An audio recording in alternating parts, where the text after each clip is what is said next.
The rain fell in sheets against the windows of Ravenhshire Hall, each droplet racing downward, like tears the ancient estate had been holding back for far too long. Alexander Thornfield, the Duke of Ravenhshire, stood in his study with a glass of brandy growing warm between his fingers, watching the storm transform his gardens into a watercolour of greys and greens. At 38, he had grown accustomed to solitude, the way other men grew accustomed to their morning routines. It was neither pleasant nor unpleasant anymore, it simply was. The servants moved through the corridors like ghosts, their footsteps muffled by carpets that had seen better decades. Since his mother's death 5 years prior, Alexander had let the great house fall into a state of what the housekeeper diplomatically called relaxed maintenance. Dust gathered in corners that once gleamed, curtains hung slightly askew. The grand ballroom, which had hosted some of London's most spectacular gatherings during his parents' time, now stood empty and echoing, its chandeliers wrapped in protective cloth like shrouded corpses. Alexander told himself he preferred it this way. A pristine house demanded attention, invited scrutiny, encouraged visitors. The slow decay kept the world at a comfortable distance, and distance was something he had learned to value above almost everything else. He had his parliamentary duties, his investments, his carefully curated circle of male acquaintances with whom he discussed politics and horses and nothing remotely personal. What more could a man of his station require? The answer came 3 weeks later in the form of Mrs. Pemberton, his housekeeper of 20 years, appearing in his study with an expression that suggested she would not be leaving without satisfaction. She was a stout woman with steel-grey hair and the kind of no-nonsense demeanour that had intimidated 3 generations of Ravenhshire servants into exemplary service. "Your Grace," she began, and Alexander knew from her tone that this would not be a brief conversation. "I have taken the liberty of engaging a governess." Alexander's pen paused mid-signature. "A governess? Mrs. Pemberton, I have no children." "Not for children, Your Grace, for the house." She folded her hands across her considerable bosom. "This estate has 37 rooms, not counting the servants' quarters. 15 of those rooms have not been properly aired in 2 years. The silver service is tarnished. The library cataloguing system is in chaos. The linens in the east wing are developing mildew. And the ballroom—" She paused, her lips pursing. "The ballroom is a disgrace to your mother's memory." Something sharp twisted in Alexander's chest at the mention of his mother, but his expression remained impassive. "The house functions adequately for my needs." "Begging your pardon, Your Grace, but it does not. I am 63 years old. My knees ache, my eyesight is not what it was, and I cannot manage an estate of this size alone. You need someone with education, organization, and the authority to direct the staff in a complete restoration." Mrs. Pemberton straightened her spine. "I have engaged Miss Eleanor Whitmore. She comes highly recommended from the Duchess of Ashford, who speaks of her management skills in the most glowing terms. She arrives tomorrow." Alexander felt the familiar weight of inevitability settling over him. When Mrs. Pemberton made such pronouncements, opposition was futile. "Very well. See that appropriate quarters are prepared." "Already done, Your Grace." Mrs. Pemberton allowed herself the smallest smile of triumph before withdrawing, leaving Alexander alone with the uncomfortable realization that his carefully maintained isolation was about to be disrupted. The following afternoon brought clear skies and the arrival of Miss Whitmore. Alexander watched from his study window as the carriage pulled up to the front entrance, noting with detached interest that it was not one of his own vehicles, but rather a hired conveyance, modest and well-worn. A footman rushed to open the door, and a figure emerged that made Alexander unconsciously lean closer to the glass. She was not what he expected. Governesses, in his limited experience, were either stern matrons or timid young things grateful for employment. This woman was neither. She stepped down from the carriage with a fluid grace that suggested complete self-possession, her deep blue travelling dress impeccably tailored despite its obvious age. Her hair, a rich chestnut brown, was swept up in an elegant arrangement that revealed a long, graceful neck. Even from this distance, Alexander could see that she carried herself with a posture that spoke of either excellent breeding or exceptional training. As Mrs. Pemberton bustled out to greet her, The new governess turned slightly, and Alexander caught a glimpse of her face. She was beautiful, but it was not the soft, decorative beauty cultivated by the young ladies of the ton. Hers was a beauty of strength and intelligence, with high cheekbones, a determined chin, and eyes that seemed to take in everything with calm assessment. She smiled at something Mrs. Pemberton said, and the expression transformed her face from merely striking to genuinely arresting. Alexander felt an odd flutter in his chest and immediately dismissed it as indigestion from the roast beef at lunch. He turned away from the window and returned to his correspondence, determined to pay no further attention to the newest addition to his household staff. This resolution lasted approximately 4 hours until he encountered Miss Whitmore in the portrait gallery. He had gone there seeking solitude, as he often did in the late afternoon. The gallery, with its succession of stern-faced Thornfield ancestors staring down from their frames, usually guaranteed isolation. But as he entered through the far door, he found the new governess standing before the portrait of his great-grandmother, the formidable Duchess Adelaide, her hands clasped behind her back in an attitude of study. She must have heard his footsteps, but she did not immediately turn or curtsy, or show any of the deferential reactions he had come to expect from servants. Instead, she continued examining the painting for several more seconds before glancing in his direction. "Your Grace," she said, her voice low and melodious with perfect pronunciation that spoke of education rather than affectation. She executed a curtsy that was respectful without being obsequious, then straightened and met his eyes directly. "I apologize for intruding. Mrs. Pemberton suggested I familiarize myself with the house, and I was drawn to this gallery. Your family's collection is remarkable." Alexander found himself momentarily without words, caught off guard by the steadiness of her gaze. Most servants avoided eye contact. It was an understood hierarchy. But Miss Whitmore looked at him as an equal might, with neither fear nor flirtation, simply frank acknowledgement of his presence. "You have an interest in portraiture?" he asked, more curtly than he intended. "In history," she corrected gently. "Portraits are history made tangible. This woman, for instance." She turned back to Adelaide's portrait. The artist captured something remarkable. Most aristocratic portraits of that era depicted women as decorative objects, all soft curves and gentle gazes. But this woman has fire in her eyes, intelligence, determination. She was someone, wasn't she? Not just someone's wife or mother, but a force in her own right. Alexander felt a strange sensation, as though something long dormant inside him had stirred. She was. Adelaide Thornfield ran this estate for 40 years after her husband's death.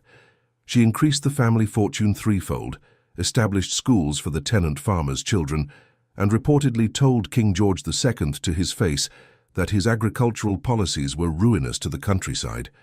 The corner of Miss Whitmore's mouth lifted slightly. "I should have liked to meet her."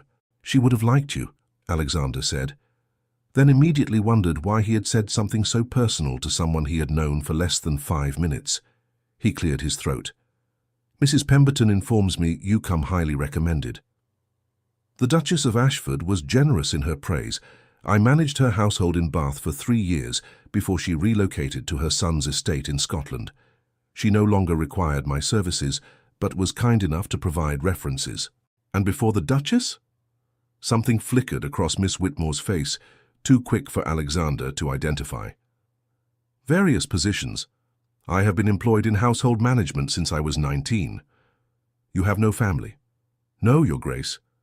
Her tone remained pleasant, but had acquired a subtle note of finality that indicated the subject was closed. Alexander recognized the signal. He was a master of such deflections himself. Still, he found himself curious in a way that was both unfamiliar and slightly unsettling. "Mrs. Pemberton will have explained your duties. You are to have complete authority over the restoration and maintenance of the house. With a budget we can discuss. If you require additional staff, I trust your judgment in hiring them." "Thank you, Your Grace. I shall endeavor to justify your confidence." She paused, then added, "I should mention that I prefer to maintain clear boundaries in my professional relationships. I am here to serve the house, not to complicate the household with any impropriety." The words hung in the air between them, and Alexander felt heat rise in his face. Had she just Did she actually think— "Miss Whitmore," he said, his voice cold with the aristocratic hauteur he had perfected over decades, "I assure you that any such concerns are entirely unnecessary. I hired you as a household manager, nothing more. Your presumption in suggesting otherwise is both unwarranted and unwelcome." For the first time since their meeting, her composure cracked slightly. 2 spots of colour appeared high on her cheeks. "Of course, Your Grace. I apologize if I gave offence. I merely wish to establish clear expectations from the outset. In my experience, clarity prevents misunderstandings." "Consider your position clarified," Alexander said stiffly. "You will report your progress to Mrs. Pemberton, who will in turn report to me. I expect we shall have little need for direct interaction." "As you wish, Your Grace." She curtsied again, deeper this time, and moved past him toward the door with quick, precise steps that suggested barely controlled emotion. Alexander stood alone among his ancestors, feeling unaccountably like he had just lost something he hadn't known he possessed. The sensation was ridiculous, he told himself. He barely knew the woman. She was an employee. Her little speech about boundaries had been sensible, even commendable. So why did he feel so thoroughly dismissed, as though he had been weighed, measured, and found wanting? He glanced up at Adelaide's portrait, and he could have sworn the old Duchess was laughing at him. The following weeks brought changes to Ravenhshire Hall that Alexander had not anticipated. Miss Whitmore approached her duties with a systematic efficiency that was nothing short of remarkable. Within 3 days, she had completed a comprehensive assessment of the entire house, cataloguing every item requiring attention. Within a week, she had hired 2 additional housemaids and a young man specifically for the heavy work of moving furniture and beating carpets. Within 2 weeks, the transformation was visible even to Alexander's deliberately inattentive eye. Windows sparkled, silver gleamed. The scent of beeswax and lavender replaced the musty odor of neglect. Curtains were taken down, cleaned, mended, and rehung with mathematical precision. Rooms that had been closed for years were aired, swept, and restored to use. The library's chaotic collection was being reorganized, according to a system that Miss Whitmore explained to an fascinated Mrs. Pemberton, but which Alexander, overhearing part of the conversation, found incomprehensibly complex. More unsettling than the physical changes was Miss Whitmore herself. True to her word and his, she maintained strict professional distance from Alexander. She did not seek him out, did not linger in rooms he occupied, did not manufacture excuses for interaction. When their paths did cross, which they inevitably did in a house of 37 rooms, she was unfailingly polite, respectful, and utterly impersonal. She treated him exactly as one might treat a piece of particularly valuable furniture, important, requiring care, but fundamentally inanimate. Alexander told himself he was relieved. This was precisely what he had wanted. And yet, he found his awareness of her presence growing rather than diminishing. He knew, for instance, that she rose at 6 each morning and spent an hour in the library before beginning her daily rounds. He knew that she took her lunch alone in the small parlour adjacent to the housekeeper's office, usually while reviewing accounts or writing supply orders. He knew that she had a habit of humming very softly while she worked, melodies he sometimes caught fragments of when passing through corridors. He knew that she had rejected 3 would-be suitors among the male servants and local tradesmen, gently but firmly, without a trace of coquetry or cruelty. He knew all these things despite having absolutely no reason to notice them, and he tried not to examine why he found himself collecting such useless information. It was Mrs. Pemberton who finally forced the issue, appearing in his study one evening with an expression that portended trouble. "Your Grace, I must speak with you about Miss Whitmore." Alexander's hand tightened on his pen. "Is her work unsatisfactory?" "On the contrary, her work is exceptional. The house has not looked this well since your mother was alive." Mrs. Pemberton settled into the chair across from his desk without invitation, which told Alexander this was serious. "The problem is with you." "I beg your pardon?" "You lurk, Your Grace." Alexander felt his face flush. "I do not lurk. I walk through my own house." "You walk through rooms you have not entered in months, at times that precisely coincide with Miss Whitmore's schedule. You stand in doorways." You find excuses to pass through corridors where she happens to be working. The staff has noticed. More importantly, Miss Whitmore has noticed. That is absurd. Is it? Mrs. Pemberton's gaze was uncomfortably direct. Your Grace, I have served this family since before you were born. I loved your mother like a sister, and I watched what your father's coldness did to her. I watched you grow up in a house full of people and yet utterly alone. And I watched you build walls around yourself so high that no one could possibly scale them. She leaned forward. But Miss Whitmore is not trying to scale your walls. She does not care about your walls. And I think that terrifies you. You forget yourself, Mrs. Pemberton. Perhaps, but someone needs to say it. She stood, smoothing her skirts. That young woman is one of the finest people I have ever had the privilege to know. She is educated, principled, kind to the staff, and works harder than anyone I have ever employed. She is also deeply private about her past and determined to maintain her independence. If you value her at all, whether as an employee or something more, you will respect those boundaries and stop following her around like a lost puppy. With that devastating pronouncement, Mrs. Pemberton left, and Alexander sat in the gathering darkness, feeling like he had been stripped naked and found lacking. Was she right? Had he been that obvious? The thought was mortifying. He had spent his entire adult life cultivating an image of aristocratic detachment, and apparently he had been mooning after the help like a green schoolboy. He resolved, with iron determination, to put Miss Whitmore entirely out of his mind. He would immerse himself in his parliamentary work. He would accept the various invitations from friends that he had been declining. He would demonstrate conclusively that he was not remotely interested in Ilara Whitmore beyond her utility as a household manager. This resolution might have succeeded had it not been for the incident in the ballroom. Alexander was working late in his study, reviewing documents for an upcoming vote when he heard music. It was faint, barely audible, but unmistakably real, the clear, sweet notes of a pianoforte being played with considerable skill. He followed the sound through the quiet house until he reached the ballroom where light spilled through the half-open door. The chandeliers had been unwrapped and polished to their former glory, their crystals casting prismatic light across the restored floor. The windows had been cleaned until they were nearly invisible, revealing the gardens beyond bathed in moonlight. And at the grand pianoforte that had sat silent for 5 years, Eleanor Whitmore played. She had changed from her severe work dress into something simpler, her hair loosened from its customary tight arrangement. In the candlelight, she looked younger, softer, almost vulnerable. Her fingers moved across the keys with the confidence of extensive training, coaxing from the instrument a Mozart sonata that Alexander recognized from his mother's repertoire. He stood transfixed in the doorway, unable to move, unable to announce himself, unable to do anything but watch and listen. There was something almost unbearably intimate about the scene, as though he had stumbled upon her in a state of undress. This was not the composed, professional Miss Whitmore he had come to know. This was someone else entirely, someone who felt deeply, passionately, who could translate emotion into music with heartbreaking beauty. When the piece ended, silence rushed in like a held breath released. Eleanor sat motionless for a moment, her head bowed, and Alexander saw her shoulders shake slightly. Was she crying?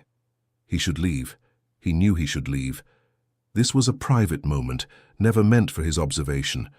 But something rooted him to the spot, something stronger than courtesy or common sense. "My mother loved that piece," he heard himself say.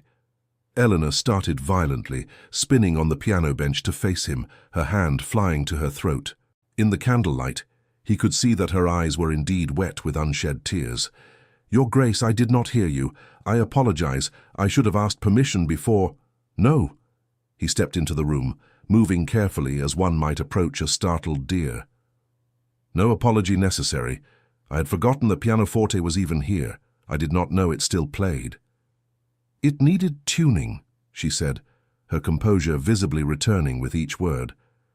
"I took the liberty of arranging it. The instrument is magnificent. It deserves to be used. You play beautifully. Where did you learn?" Again, that flicker of something across her face. "I was fortunate to receive musical instruction as a girl." "Before you were 19. It was not a question. She stood, smoothing her skirt, retreating back into her professional shell before his eyes. "Yes, Your Grace. If you will excuse me, the hour is late, and I should retire." "Stay." The word came out more sharply than he intended, almost a command. He softened his tone. "Please, I would like to hear more, if you are willing." For a long moment, she simply looked at him, and Alexander had the sensation of being assessed, evaluated, weighed in some balance he did not fully understand. Whatever she saw in his face must have satisfied some internal criteria, because she nodded slowly and returned to the bench. "Is there something particular you would like to hear? Whatever you wish to play."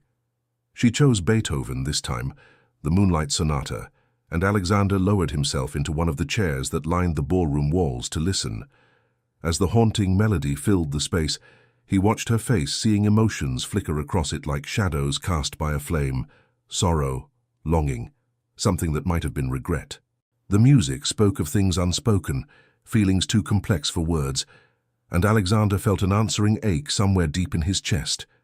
When she finished, he found himself saying, "Who were you, Miss Whitmore, before you were a governess, before you were 19? Who were you?"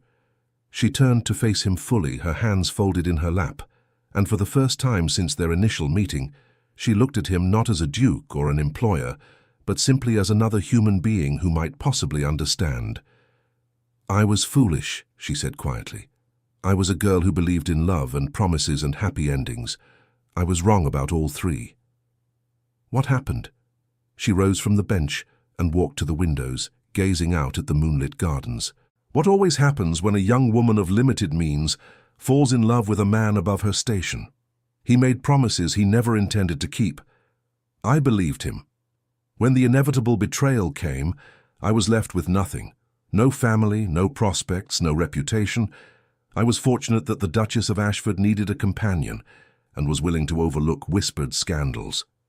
She taught me that I could be more than a victim of my circumstances. She taught me that independence was more valuable than any man's love." Alexander felt rage kindle in his chest, hot and immediate, for this unknown man who had hurt her. Who was he?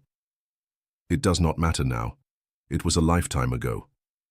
She turned back to him, and her face was composed again, distant. "I tell you this only so you understand why I establish boundaries, Your Grace. I will not be that foolish girl again.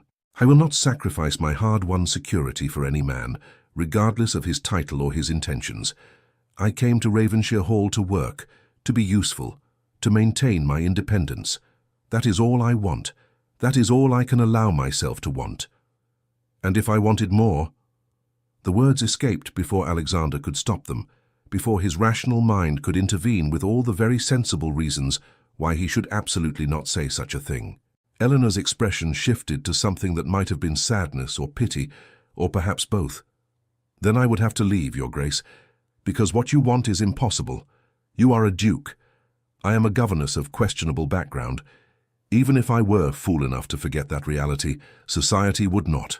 Your peers would ostracize you, your family name would suffer, and I would become exactly what I swore I would never be again: dependent, vulnerable, existing only in relation to a man who will inevitably realize that his momentary fascination is not worth the permanent cost.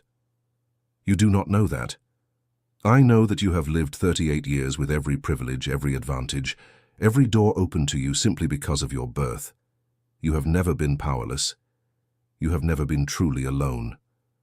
Her voice remained gentle, but her words cut like a blade. "I have been both. I know the price of dependence, and I will not pay it again. Not for anyone." She walked past him toward the door, then paused with her hand on the frame. "Your mother's ballroom is beautiful, Your Grace. I hope someday you will fill it again with music and laughter and life. You deserve that, but it cannot be with me." Then she was gone, and Alexander sat alone in the restored ballroom, surrounded by beauty and light, and a silence so profound it felt like drowning. The days that followed were among the most difficult of Alexander's life, which was absurd, given that he had weathered parliamentary battles, financial crises, and the deaths of both parents. Yet somehow, the quiet ache of wanting someone who had made it clear they did not want him in return proved more challenging than any political or personal loss. He tried to put her words out of his mind. He tried to convince himself that she was right, that this was madness, that attraction, because he could no longer deny that was what he felt, was insufficient reason to upend carefully ordered lives. He told himself that what he felt was merely loneliness seeking an outlet, that any attractive, intelligent woman in proximity would have produced the same effect. The lies rang hollow even to his own ears, because it was not just attraction, though that was certainly present. It was the way she challenged him without being confrontational, the way she moved through the world with quiet confidence, asking for nothing, expecting nothing, simply doing the work before her with integrity and skill. It was her music, which revealed depths of feeling she kept hidden during daylight hours. It was the kindness he had witnessed her show to the junior maids, teaching them skills they would need for future positions rather than simply ordering them about. It was her intelligence, her strength, the walls she had built that rivaled his own. It was all of her, and he was 38 years old and had never felt this way about another human being, and the realization was terrifying. Mrs. Pemberton watched this internal struggle with knowing eyes, but for once kept her counsel. The other servants had noticed the tension between the Duke and the governess, but Eleanor's professionalism kept speculation to a minimum. She continued her work with undiminished efficiency, transforming Ravenhshire Hall room by room, corridor by corridor, until it gleamed as it had during his mother's time. Alexander maintained his distance as she had requested, though it cost him more than he cared to admit. He stopped his lurking, avoided unnecessary encounters, and spoke to her only when household matters required it. He was polite, distant, everything a proper employer should be. And every night he lay awake in his bed, staring at the ceiling, wondering if this hollow ache was simply going to be a permanent feature of his existence now. Spring arrived with its usual flourish of green and birdsong, and with it came an invitation that Alexander very much did not want to accept. Lord and Lady Westfield were hosting a house party at their estate in Surrey, and they had made it clear they expected his attendance. Lady Westfield, a determined matchmaker, had apparently decided that Alexander had mourned long enough, though what he was mourning she could not say, and needed to be reintroduced to society. Specifically, to Lady Catherine Hartley, a widow of impeccable breeding, comfortable fortune, and agreeable temperament. Alexander considered refusing, but Mrs. Pemberton pointed out that his continued absence from society was becoming conspicuous, and that avoiding social obligations would only fuel speculation. With deep reluctance, he accepted the invitation for a week-long stay. The afternoon before his departure, he found himself in the library, ostensibly searching for a book to bring with him. In reality, he was hoping to encounter Eleanor, who spent her mornings cataloguing the collection. She was there as he had known she would be, perched on a ladder reaching for a volume on the upper shelf. She wore her usual dark dress, her hair pulled back severely, but the sunlight streaming through the windows turned the edges of it to gold. "Miss Whitmore." She startled slightly but recovered quickly, descending the ladder with a book in hand. "Your Grace, may I help you find something? I am leaving tomorrow for a house party in Surrey. I shall be gone a week. I hope you enjoy it, Your Grace." Her tone was perfectly polite and perfectly neutral. "I doubt I shall." He moved closer, drawn by something he could not name. "Lady Westfield has decided to play matchmaker. She has invited Lady Catherine Hartley, who I am expected to court." Something flickered in Ilara's eyes before her expression smoothed back to professional calm. "Lady Catherine has an excellent reputation. I am sure she will make some gentleman a fine wife. But not me. That is not for me to say, Your Grace." "Eleanor." Her name felt both foreign and entirely natural on his tongue. "Look at me, please." She did, and in her eyes he saw something that made his heart clench. A flash of pain quickly suppressed, of longing immediately denied. So he was not alone in this madness. The knowledge should have brought relief. Instead, it made everything infinitely worse. "What do you want from me?" she whispered. "Why are you telling me this?" "Because I cannot stop thinking about you. Because I lie awake at night replaying every conversation we have had. Because I have lived 38 years believing I was content with my solitude, and you walked into my house and shattered that comfortable lie." He took another step closer, close enough now to see the quick rise and fall of her breathing. "Because I'm about to spend a week being courted by a perfectly acceptable woman whom I will never feel a fraction of what I feel when I am near you." "Your Grace?" "Alexander. My name is Alexander." "Your Grace," she repeated firmly, though her voice trembled slightly. "This is precisely what I asked you not to do. I told you the terms of my employment. I told you what I could and could not offer. You agreed. I know, and I am not asking you to change those terms. I am simply... I needed you to know. Before I attempt to do what duty demands, I needed you to know that you are not alone in feeling..." He stopped, searching for words. "In feeling whatever this is between us. There is nothing between us." But her eyes told a different story. "No? Then why are you trembling? Why can you not look at me when you say it?" She raised her chin, meeting his gaze with visible effort. "Because I am afraid. Because I have been here before, Your Grace. I have felt this pull, this connection, this certainty that someone sees me as no one else does, and I have learned that such feelings are not enough. They are never enough when reality asserts itself." "I am not him," Alexander said quietly. "I am not whoever hurt you before. No, you are worse, because he was my equal in station, and his betrayal nearly destroyed me. You are a duke. The gap between us is not merely social, it is an unbridgeable chasm. If I allowed myself to feel what you are asking me to feel, if I allowed myself to want what you are offering, and then reality came crashing down, as it inevitably would, it would not merely destroy me. It would shatter me beyond any hope of recovery. And if I am willing to risk everything? But I am not." The words burst from her with surprising vehemence. "I have spent 9 years rebuilding myself from ruins. I have created a life that is mine. Small, perhaps. Humble, certainly. But mine.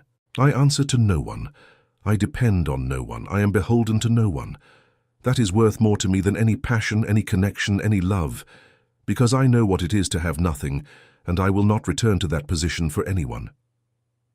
The silence that followed her declaration felt like the aftermath of a storm, charged and fragile. Alexander wanted to argue, to convince her, to promise that he would never betray her trust, but he could see in her face that promises meant nothing to her. She had heard them before, and they had all proven false. "I understand," he said finally, though the words felt like admitting defeat. "I will not speak of it again. Your position here is secure, regardless. I give you my word on that." "Thank you, Your Grace." Her voice was barely above a whisper. He nodded once and left the library, his book forgotten, his heart heavier than he could have imagined. Tomorrow he would go to Surrey. He would meet Lady Catherine.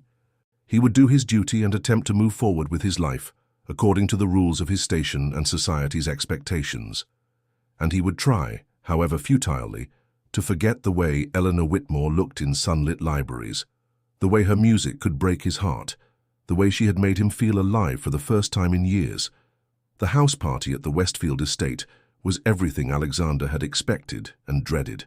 The house was elegant, the company refined, the entertainment carefully orchestrated to facilitate romantic pairings among the eligible guests.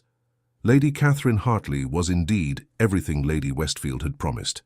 Beautiful, accomplished, intelligent, with a dry wit that under other circumstances Alexander might have appreciated. She was also not Eleanor. Catherine seemed to sense his distraction, for after 2 days of polite conversation and carefully chaperoned walks in the garden, she addressed it directly. They were sitting in the conservatory while other guests were napping before dinner, and she set down her teacup with a decisive click. "Your Grace, I believe we should speak frankly." Alexander, who had been staring out at the manicured grounds without seeing them, turned his attention to her. "Of course. Lady Westfield has made her intentions abundantly clear in inviting us both here. She believes we would suit each other admirably, a widow and a widower, both past the first flush of youth, both in need of companionship and perhaps heirs." Catherine's smile held no humor.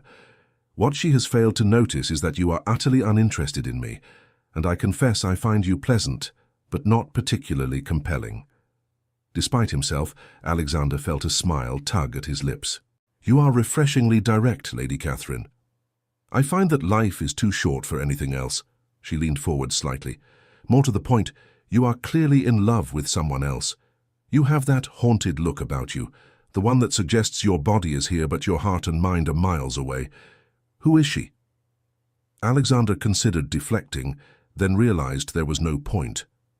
"My household manager, a governess I hired to restore my estate. She is remarkable and unavailable. She believes the difference in our stations makes any relationship impossible. She has been hurt before by someone above her station who made promises he did not keep. She values her independence above all else." Catherine nodded slowly, sympathy softening her features. "I understand that impulse more than you might think. My late husband was a good man, but our marriage was arranged, and I spent 8 years existing as an extension of his will rather than as a person in my own right. Since his death, I have discovered the profound pleasure of making my own choices, managing my own affairs, answering to no one. I would be quite reluctant to surrender that again." "Then why are you here?" "Because society expects it. Because my mother-in-law insists I need a man's guidance, which is nonsense. Because it is easier sometimes to attend these functions than to constantly deflect invitations." She paused.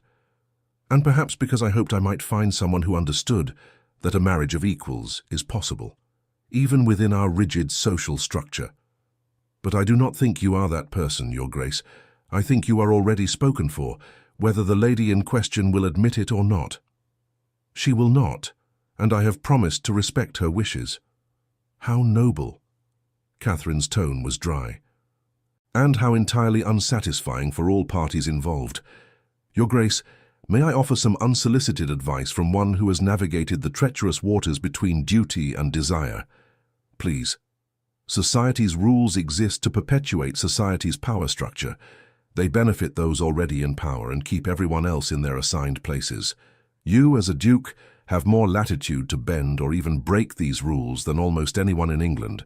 The question is not whether society will accept your choice, but whether you are willing to endure society's disapproval for the sake of your own happiness." "She will not have me. She has made that abundantly clear." "Has she? Or has she merely protected herself from what she believes is inevitable disappointment?" Catherine tilted her head thoughtfully. "From what you have described, this woman has been deeply wounded by someone who promised her the world and delivered nothing but heartbreak. She has rebuilt herself through sheer force of will and now guards that independence fiercely. The question you must ask yourself is, are you willing to prove to her that you are different? Are you willing to demonstrate through action rather than words that your feelings are genuine and enduring? How? She has refused every overture. She has made it clear that any romantic pursuit would result in her departure." Catherine smiled, a knowing expression that made her look suddenly younger. "Then perhaps you should stop pursuing and start demonstrating. Show her that you respect her independence. Show her that you value her as a person, not merely as an object of desire. Show her that loving you would not mean losing herself." She paused, then added gently, "And be prepared for the possibility that even then she may choose her independence over you. That is her right, and if you truly care for her, you must respect it." The words stayed with Alexander long after the conversation ended, echoing through his mind during the remaining days of the house party. Lady Catherine, having delivered her advice, made no further attempt to pursue a romantic connection with him, and they instead developed an easy friendship that Alexander found surprisingly refreshing. She introduced him to several of the other guests with a matchmaker's enthusiasm that was transparently designed to deflect Lady Westfield's attention from them both, and Alexander played along with good humour. But his heart remained at Ravenhshire Hall, with a woman who wanted nothing from him except to be left alone. When he finally returned home after the interminable week, it was late afternoon, and the house gleamed in the golden light. Alexander stood in the entrance hall, struck anew by the transformation that had taken place. This was no longer the mausoleum of memories he had allowed it to become. It was alive again, vibrant, beautiful, a home rather than a monument to the past. Mrs. Pemberton appeared to greet him, her expression carefully neutral. Welcome home, Your Grace. I trust your journey was pleasant? As pleasant as could be expected. Alexander handed his gloves and hat to a footman. Is Miss Whitmore available? I should like to discuss some household matters. Something flickered in Mrs. Pemberton's eyes, amusement perhaps, or satisfaction. She is in the rose garden, Your Grace. She has been working with the gardeners to restore it to its former glory. Alexander found her there among the roses, which were just beginning to bud with the promise of summer blooms. She wore a simple dress of pale green, her hair covered with a practical bonnet, and she was on her knees in the dirt beside old Thomas the head gardener, examining the root system of what appeared to be a diseased plant. Her hands were dirty, her dress was smudged with soil, and she looked more beautiful than any of the perfectly coiffed ladies he had spent the past week observing. She glanced up as his shadow fell across her work, and for just an instant before her professional mask descended, he saw naked longing in her face. Then it was gone, replaced by polite acknowledgement. Your Grace, I did not expect you back until this evening. I found I had no reason to linger. He moved closer, noting how she tensed slightly at his approach. The garden looks remarkable. My mother would be pleased. Thomas deserves the credit. He has maintained these roses even through years of neglect. I merely helped organize the restoration effort. She rose, brushing dirt from her skirts with hands that trembled slightly. Did you require something? A conversation? But perhaps not here. He glanced at Thomas, who was making a valiant effort to appear completely absorbed in his work, while obviously listening to every word. Would you join me for a walk? I promise to respect all previously established boundaries. She hesitated, clearly torn between professional obligation and personal wariness. Finally, she nodded. Very well. Let me fetch a shawl. They walked in silence through the gardens, past the newly restored fountain, along paths that had been cleared of weeds and lined with fresh gravel. Alexander struggled to find the right words, to articulate feelings he had spent a lifetime suppressing, to express desires he had only recently acknowledged. Finally, he simply began speaking, letting the words flow without overthinking them. I spent the past week at a house party being courted by a woman everyone agreed would make me an ideal wife. Lady Catherine Hartley is beautiful, intelligent, accomplished, and possessed of a comfortable fortune. She is everything society says I should want. He paused beside a bench overlooking the distant hills, and I felt absolutely nothing. Eleanor said nothing, but he could see her hands clasped tightly together. Lady Catherine, being considerably more perceptive than I gave her credit for, noticed my lack of enthusiasm and confronted me about it. I told her about you, about how you have made me feel things I did not think myself capable of feeling, about how you have challenged every comfortable assumption I held about my life, about how you have made me want things I never knew I was missing. Your Grace, please, let me finish. He turned to face her fully. She asked me if I was willing to endure society's disapproval for the sake of my own happiness. And I realized that was the wrong question. The right question is whether you are willing to risk your hard-won independence for the sake of something that might become the kind of partnership we both deserve. Eleanor's eyes were bright with unshed tears. You do not understand what you are asking. Then help me understand. Tell me what you need. What would make you feel safe enough to consider this? She turned away, wrapping her arms around herself despite the warmth of the afternoon. I need to know that if I let myself love you, if I let myself depend on you, if I let myself become vulnerable in all the ways that terrify me, I need to know that you will not wake up one morning and realize that I am not worth the scandal, that you will not decide that society's approval matters more than whatever you think you feel for me now, that you will not grow bored or resentful or regretful and leave me with nothing once again. I cannot promise you the future, Alexander said quietly. No one can, but I can promise you this. I have lived 38 years in careful solitude, convinced that isolation was safer than connection, that power was more valuable than partnership, that duty mattered more than desire. And then you arrived and demolished every one of those carefully constructed lies. You did not try to please me or flatter me or manipulate me. You simply existed, with all your strength and intelligence and integrity, and you made me realize that I have been living half a life. He moved closer, though he did not touch her. I cannot promise that I will never make mistakes. I cannot promise that society will not be cruel, because it will be. I cannot promise that loving each other will be easy, because it will not.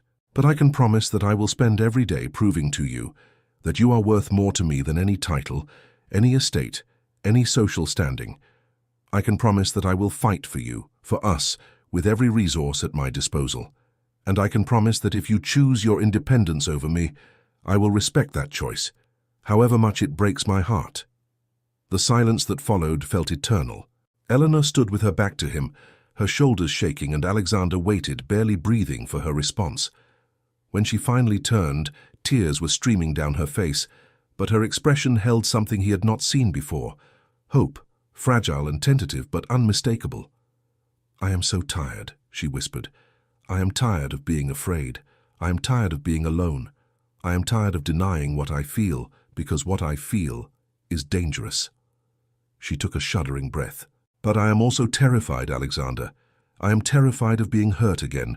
I am terrified of losing myself. I am terrified that if I let myself love you, I will shatter when it ends." "Then we will be terrified together," he said, and finally closed the distance between them, taking her hands in his.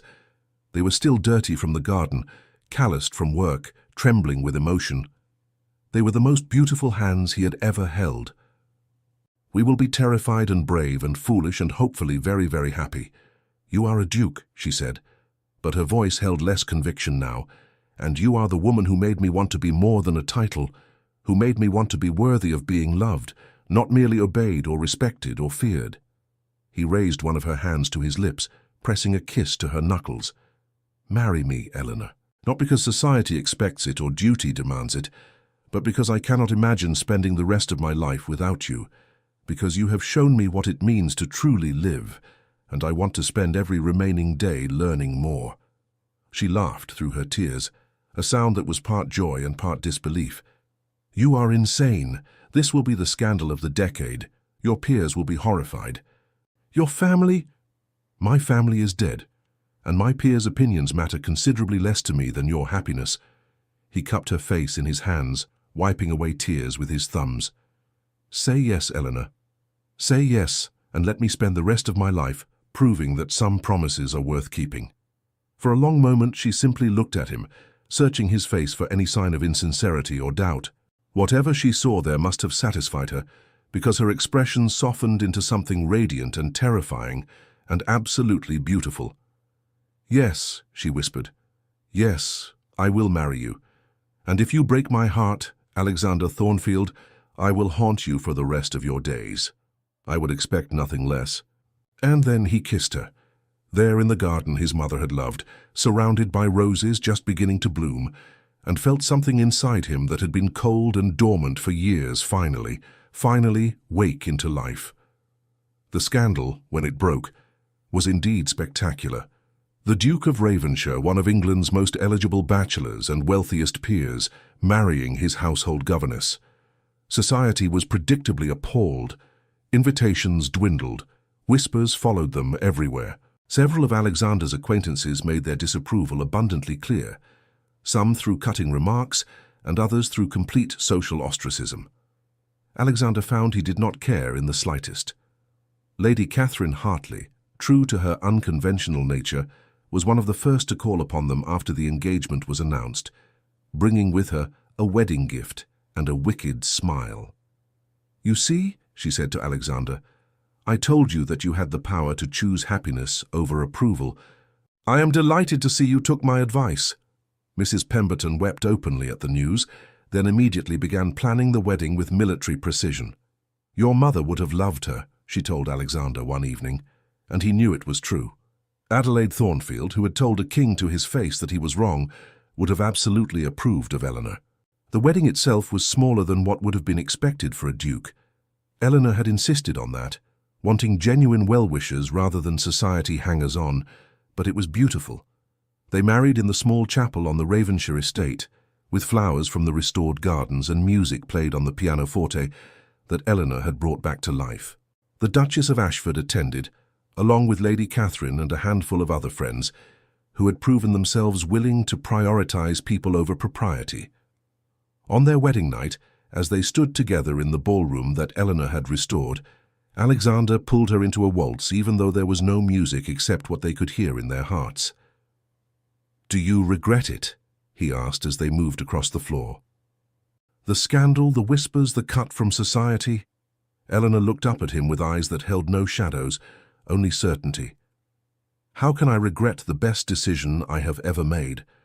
I spent years telling myself that independence was all I needed, that security was more valuable than love. I was wrong.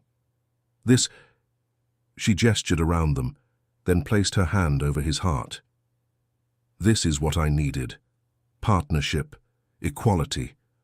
Someone who sees me as I am and loves me anyway." "Not anyway," Alexander corrected gently. "Because of who you are. Every stubborn, independent, brilliant part of you." She smiled, that radiant expression that still had the power to take his breath away. "We are going to scandalize society for decades, are not we?"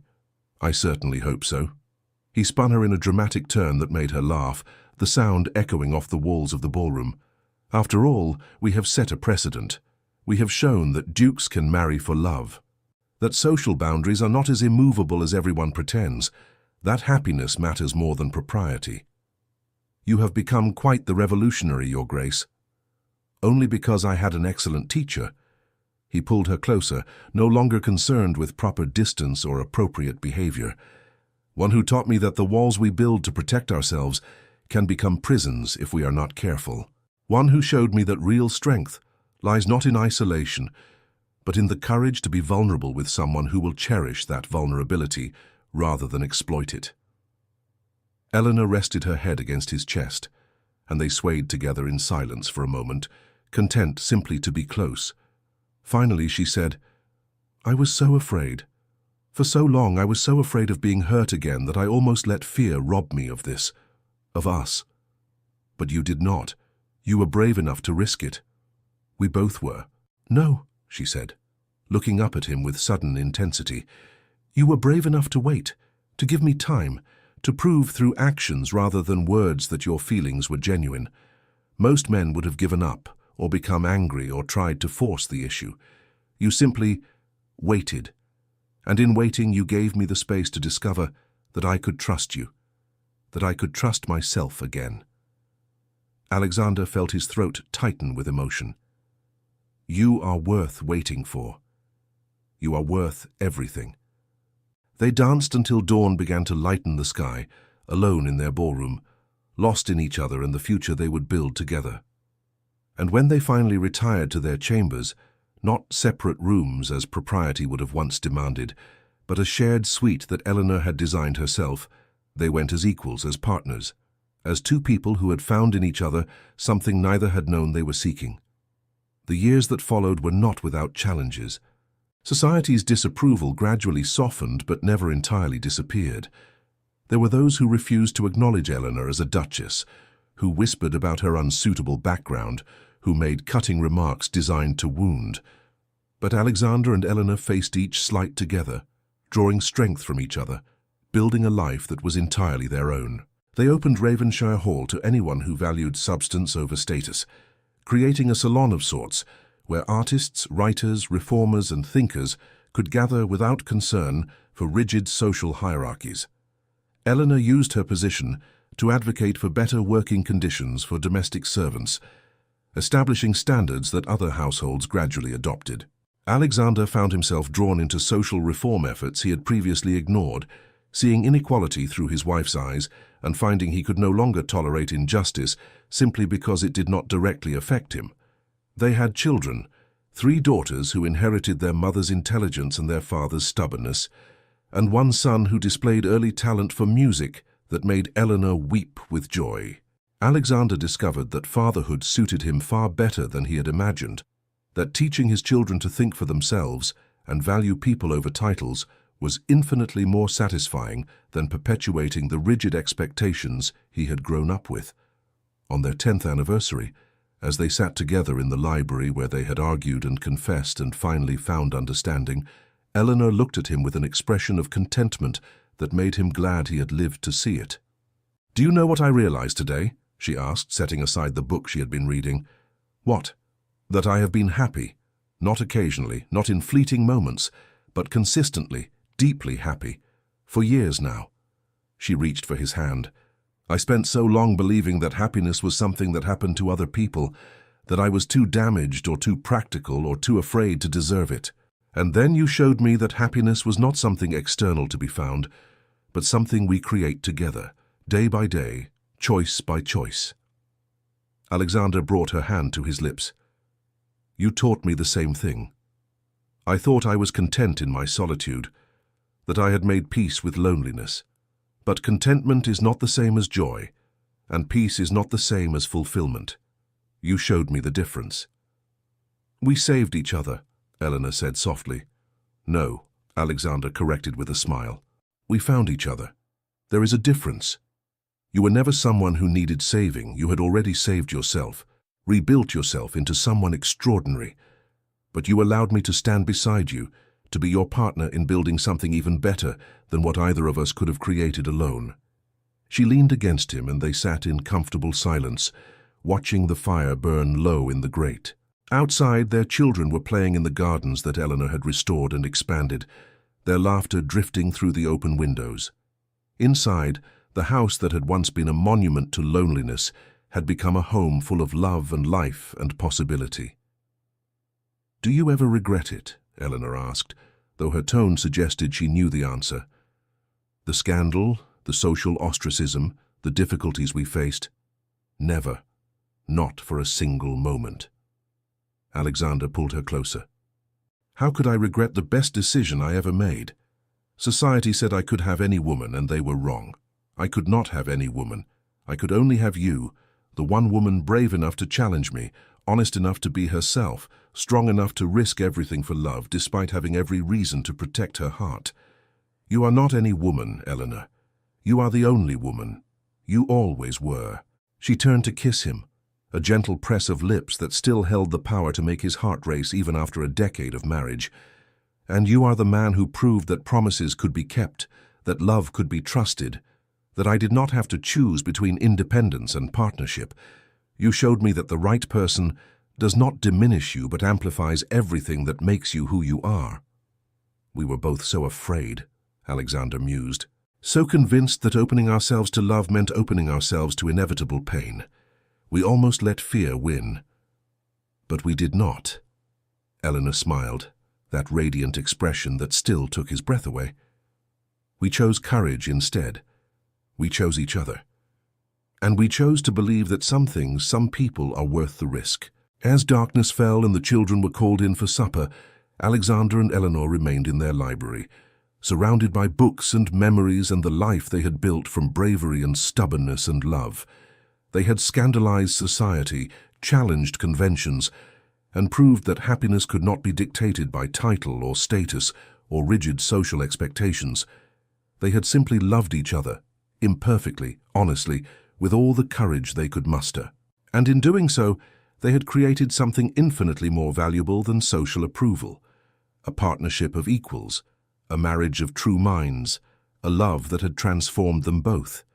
The Duke of Ravenhshire could have had any woman society deemed appropriate, but his heart had been lost to and found by the enigmatic governess who had walked into his house and changed everything, and neither of them would have wanted it any other way. Years later, when their grandchildren asked Eleanor to tell them the story of how she and their grandfather met, she would smile and say, "He was a man who had everything except what mattered most, and I was a woman who had nothing except the courage to demand more from life than mere survival.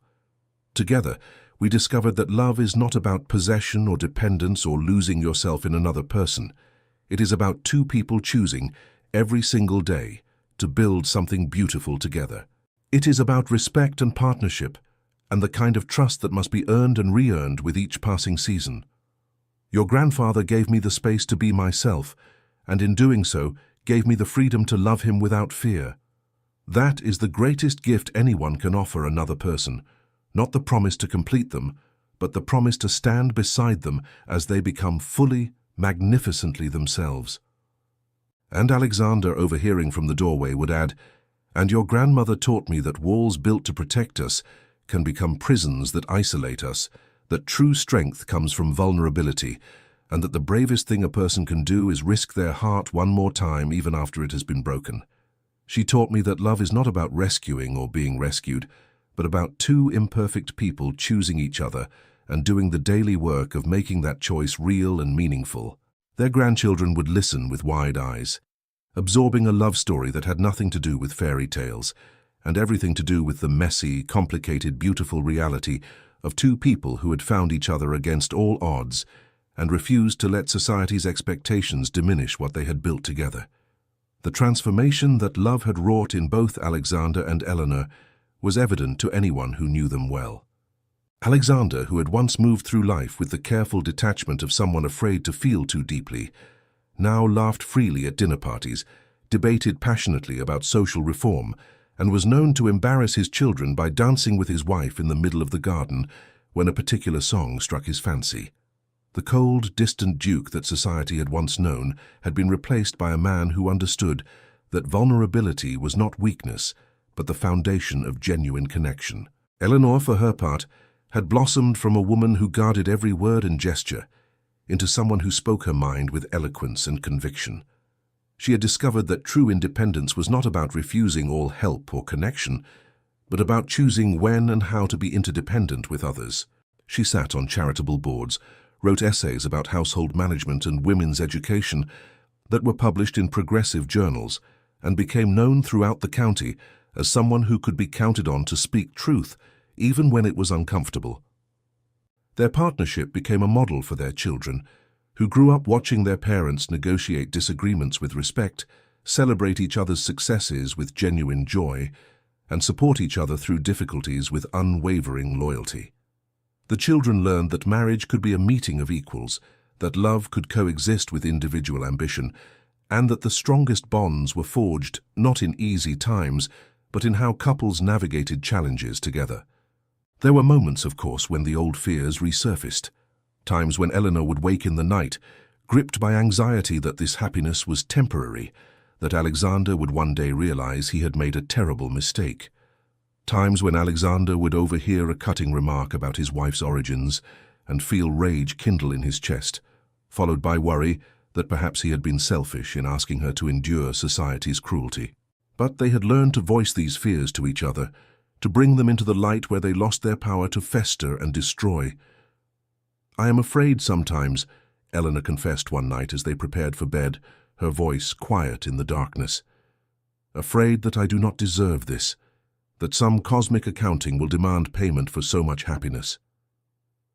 Alexander had pulled her close, his hand stroking her hair with infinite gentleness. "Then we will face that fear together, as we face everything, and I will remind you as many times as necessary that you deserve every moment of joy and more. You deserve a lifetime of happiness to balance the years of pain you endured before we found each other." These moments of honesty, of shared vulnerability, became the threads that wove their love into something unbreakable. They discovered that perfection was not the goal. Authenticity was. That pretending to have no doubts or fears only created distance, while sharing them created intimacy. That love was not a destination reached on a wedding day, but a journey that required conscious choice and effort every single day.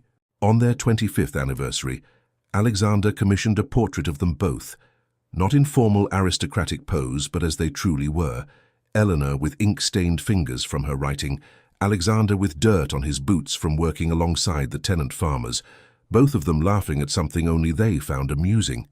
It was unconventional, even slightly scandalous, but it captured their truth in a way that no traditional portrait could. "This is our legacy," Alexander said as they viewed the finished painting. "Not the title, not the estate, not the family name. This, two people who found each other in the darkness and chose to walk toward the light together. This is what I want our grandchildren's grandchildren to remember." Eleanor squeezed his hand, her eyes bright with emotion. "We did it, did we not? We took all that fear and pain and loneliness and transformed it into something beautiful. We proved that love can heal, that trust can be rebuilt, that second chances are real." "We did," Alexander agreed, "and we will keep doing it every day for as long as we both shall live." As evening fell over Ravenhshire Hall, with their grown children gathering for the anniversary celebration and grandchildren running through halls that echoed with laughter, Alexander and Eleanor stood together at the window of their bedroom, watching the sun set over the gardens they had restored together. The roses were in full bloom, their fragrance drifting through the open window, and music floated up from the ballroom where preparations were underway for the evening's festivities. "No regrets?" Eleanor asked, though she already knew the answer. "Not a single one," Alexander replied, turning to face her fully. "You are still the most remarkable woman I have ever known. You still challenge me, inspire me, infuriate me occasionally, and make me grateful every single day that you were brave enough to say yes." She smiled, reaching up to touch his face with familiar tenderness. "And you are still the man who waited for me to be ready, who proved that promises could be kept, who showed me that love and independence could coexist. I would choose you again, Alexander. In every lifetime, in every circumstance, I would choose you." They kissed then, with the practiced ease of 25 years together, and the continued passion of two people who had never stopped courting each other, never stopped choosing each other, never stopped believing that what they had built was worth protecting and nurturing and celebrating. And Ravenhshire Hall, which had once been a lonely monument to the past, remained a vibrant home full of laughter and music and unconventional dinner parties and children who grew up believing that love was more important than status, that character mattered more than birth, and that the best kind of partnership was one where both people could be fully themselves without fear or pretense. The scandal that had once rocked society became, with time, a story of possibility, proof that even the most rigid social boundaries could be crossed by those brave enough to try, that happiness could be found in unexpected places, and that the heart, however wounded or wary, could learn to trust again if given patience, respect, and genuine love. And so the Duke and his governess lived not happily ever after, because life is never that simple, but happily, complicatedly, authentically, building a love that deepened with each passing year, that weathered storms and celebrated triumphs, that proved again and again that some risks are worth taking, some walls are worth climbing, and some people are worth absolutely everything. Thank you so much for staying with us through this beautiful journey of love, courage, and second chances. If you enjoyed this story of the Duke and Eleanor, we would be absolutely delighted if you would subscribe to Echoes of Romance for more heartwarming period romance tales. Please leave us a comment letting us know your thoughts. Did their story touch your heart the way it touched ours? Give us a like if you believe in love that defies society's expectations, and don't forget to activate your notifications so you never miss another enchanting romance. Your support means the world to us and helps us bring you more stories of love, hope, and happily ever afters. Until next time, dear listeners, may you find your own courage to love without fear.